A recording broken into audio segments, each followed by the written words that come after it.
بسم الله الرحمن الرحیم. راغلی نن خو زمونږ د کلي ملګری دی، دې وخت کې بیکي کې موجود دی. ډاکټر رشید صاحب سره د هغه ځای ته راغلي وو، افسر خان نگار صاحب سره تاسو مخامخ کوو نیغ په نیغه. افسر خان نگار صاحب زمونږ یو زوړ ملګری دی، ډېر پخوانه د شعر او د ادب سره تعلق ساتي. ډېر ښه لیکوال دی، نثر کې هم ډېر کار کوي او دې وخت کې د ملک نه بهر دی، روزګار یې د ملک نه بهر دی، عمان کې ژوند تېروي، هلته هم خپل ادبي هلې ځلې جاري ساتي. نو راځئ تاسو نیغ په نیغ هغوی سره بوځم. زمونږ ملګری افسر خان نگار صاحب. افسر خان نگار صاحب، السلام علیکم. وعلیکم السلام. ډاکټر صاحب ډېره مننه تاسو راغلئ او زموږ سره بلکې ما خلکو سره متعرفي کوئ. زه ډېر زیات خوشحاله شوم او په دې هم ډېر زیات خوشحاله شوم چې تاسو لګیا یې ادب ته هلې ځلې کوئ. نو الله مو ښه ساته، تاسو پښتانه یې او تاسو ما پېژنئ، بلکې زه ملګرو سره خپل تعارف په خپله وکړم. افسر خان مې نوم دی، قلمي نوم نگار یوسفزی کوم او لګیا یم، شعر هم لیکم، نظم هم لیکم، نثر هم لیکم او ملګري مې ډېر زیات ملګري مې پېژني، تقریبا تر افغانستان پورې ملګري مې دي د فیسبوک په حواله سره. او نور تاسو ما څه تپوس کوئ نو کولی شئ. د مارکۍ کلي یم، ګریجویشن مې کړی او نظم او نثر دواړه لیکم. د روزګار په سلسله کې مسقط کې یم، پټرولیم ډیولپمنټ اف عمان یو د عمان کمپني ده، آیل اینډ ګیس آی کې کار کوم. نن سبا په چوټۍ باندې یم او د ملګرو سره ستاسو د مینوالو سره به دا هم یو خبرو کوم، کوم ځای کې چې موږ ناست یو دا یو تاریخي حیثیت لري او دا د شاداد بابا حجره ده، خدایي خدمتګار شاداد بابا او باچا خان که په هفته کې یو میاشت کې یا 2 میاشتې کې به خامخا دلته یو وار راتلو. نو په هغې حیث ورته موږ راځو د زړه د تسکین دپاره او خپل هغه باچا خانۍ هغه مینې ماتولو دپاره ګو چې هغه څیزونه دلته پاتې نه شول، خو چونکې دا باچا خان دلته نږدې ځایونو کې یو داسې ځای دی چې هغه دلته ډېر راتلو.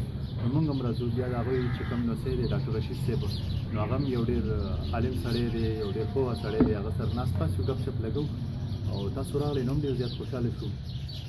دا ښه خبره ده چې تاسو دومره خدمت کوئ د خپلې ژبې. نو زه په تاسو باندې ویاړم او نور نظم نثر تاسو ته پته دواړه لیکم او نن سبا په یو ناول باندې کار کوم، نسل چې هغه په کمیونیزم باندې او زمونږ چې کوم معاشرتي ژوند دی، د پښتنو چې کوم معاشرتي ژوند دی په هغې باندې دی. د باچا خانۍ دا یو موضوع راغلی ده، دا هم پکې ټچ کړې ده. بل زمونږ نه ډېر څیزونه ختم شول نو هغه هم پکې راځای کړي دي انشاءالله تعالی. نو دې میاشت نیمه کې به هغه هغه هم پرسته میمولي وو. نو بیا د کتونکو فیصله شي به څه فیصله کوي. نو دا یو نوې غوندې خبر ما سره. نور نظم خو تاسو خپل هم لیکئ، جان صاحب مې ناست دي، نور ملګري به مې تاسو زه ګورم هم ویډیوز. نو مطلب ډېر ښه دغه دي نظمونه راځي، خو چونکې موږ سپیشل ما خپل دغه چې فوکس ټول په نثر باندې نو لګیا یم. کلام نگار صاحب ډېره مننه او ویاړ کوم ستاسو په دې کار باندې د پښتو ژبې ادب د خدمت کوي. او بله زمونږ یو محفل کې ناست نو هغې کې پرنسپل اظهار صاحب یو لوی نوم دی د اسلامي تشخص، یو ډېر لوی نوم دی، اسلامي سکالر هم خلک مني، یو ډېر لوی نالجیبل او ډېر لوی تعلیم والا او ډېر پوهه سړی دی. هغه یو ځای کې یو محفل کې وایي چې څوک د خپلې ژبې سره مینه نه ساتي هغه د خپلې مور حلالي بچی کېدی نه شي. او دا خبره هغه بیا ریپیټ هم کوه، ویل چې دا خبره زه شعوري طور سره کوم، جذباتي ضرور ده خو شعوري توګه باندې کوم چې کوم سړی خپلې ژبې سره مینه نه ساتي هغه د خپل مور حلالي بچی نه شي کېدی. بل سوال به تاسو نه مخکې بوځم چې ادبي هلې ځلې دلته کې مو څنګه ترتیب و، چا سره به ناسته پاسته وه، جرګې او بیا هلته چې دی نو ستاسو ادبي هلې ځلې کوم ځای روانې. دې نه مخکې به دا ووایم چې موږ سره ډاکټر رشید صاحب او رحیم کاکا هم ناست دی، جان یوسفزی را سره هم ناست دی. نو هغوی هم دلته کې موږ سره دې دغه کې دي، مننه یې کوو زمونږ دا خبرې اوري. تاسو د خپل سوال جواب وکړي. کیف صاحب د دې هلې ځلې په دې باندې مونږ بله ورځ خبره کوله په عام سوشل لایف باندې. ډاکټر صاحب وزومه دوی په خپله باندې سفر کړی کوریا ته تللي وو، نو دوی ماته یو خبره وکړه چې یو سړی بهر شي د کلي نه لړ شي، خپلې معاشرې نه لړ شي او خپل هغه چاپېریال نه لړ شي او په بل کلچر کې دی ځان ایډجسټ کوي یا مطلب ایډجسټ هم شي خو دی جاهل شي.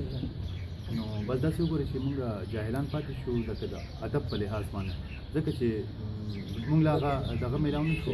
لکه د جرګې چې نو دا یو فیول دی که نه، دی سړی انرژیټک وي، یو لګیا وي ملګري، نوی سوچ راځي، نوی خیال راځي، یو سړي یو شعر وي، یو نثر به یې لیکلی، نو به تعالی یو بله آیډیا میلاو شي پای به لیکي.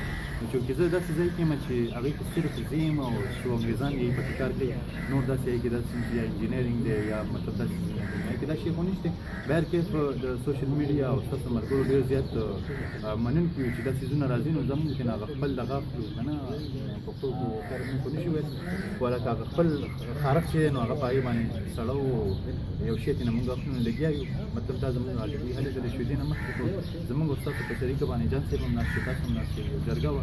اوس زه نه یم خبر تاسو نوم بدل کړی که نه، عباسین ادبي جرګه، نو هغې کې به ناست پاس وو تر هغه پورې خپل وس او بس پورې مو منډې تړلې والې، لیکل مو کول او لګیا وو، یو سرګرمي مو کوله.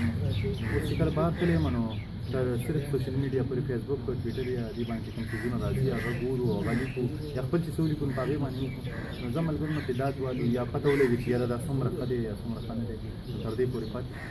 نو دا زما یو بدقسمتي ده او بس زمونږ مجبوریانې دي، معاشرتي مجبوریانې دي او پیسې هم پکار دي، ځکه چې بغیر پیسو وخت نه تېرېږي.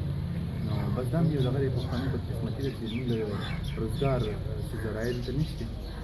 نو په دې وجه باندې بس لکه دا یو احساس ماته کېږي چې یاره زه چې ومنو ما له چې الله تعالی کوم ادبي حس راکړی یا کوم ګفټ یې ماله راکړی نو هغه یې نه ما فایده وانه غوښته نه چاله څه ورکړي.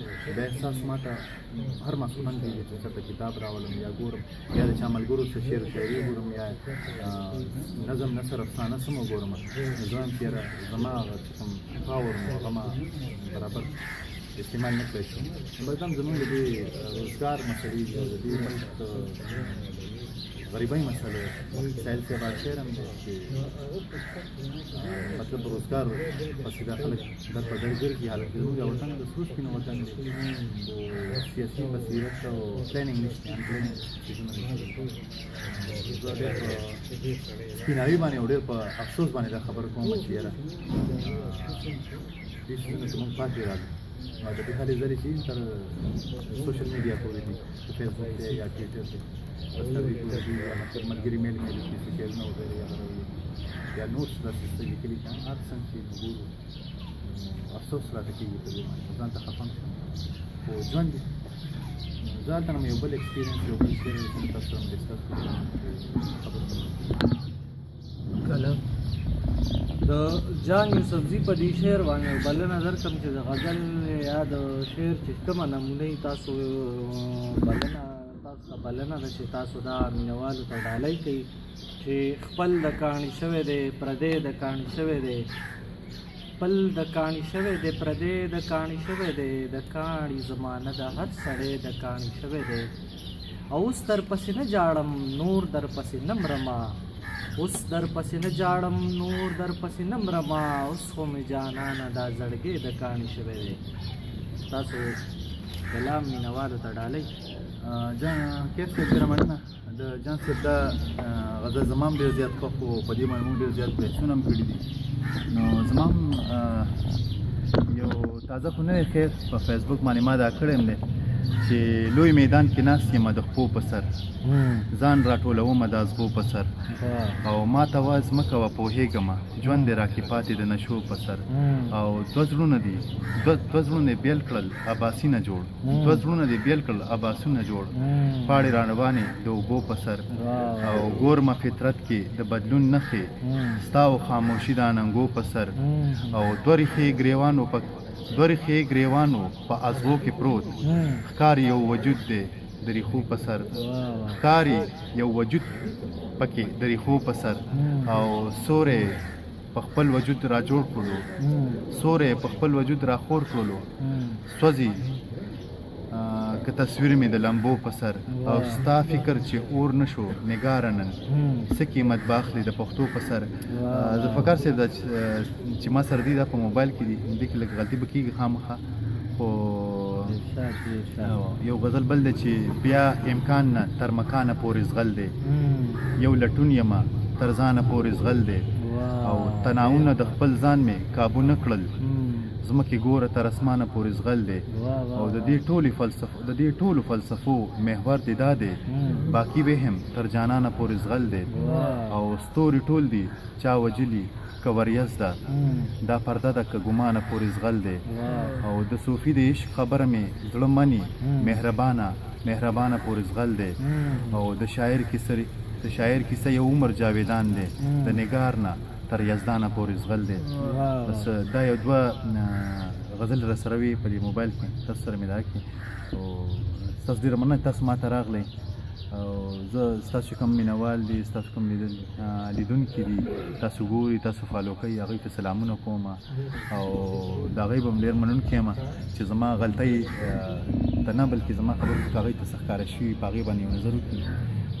ذوالفقار صاحب جان صاحب ستاسو ډېر زیاته مننه تاسو ما ته راغلی زه نه ومه په موقع باندې او ستاسو د مینې هغه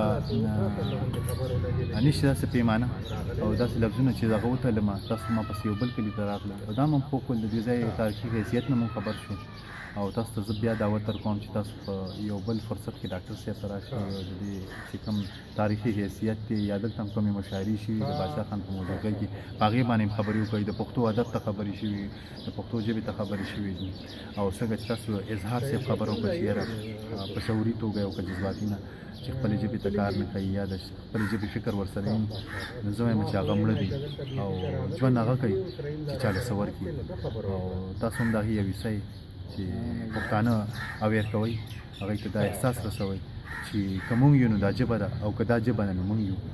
په دې به دا خپلې خبرې ختمې کړم. ستاسو ټولو لیدونکو مننه.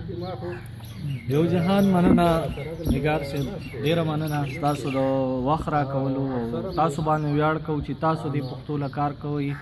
مونږ خو تاسو غوندې خلکو پسې بیا راځو نو هغه خلکو ته ورمخکې کوو بس دومره غوندې یو ذره غوندې کوشش دی. ډېره مننه د کتونکو هم ډېره مننه.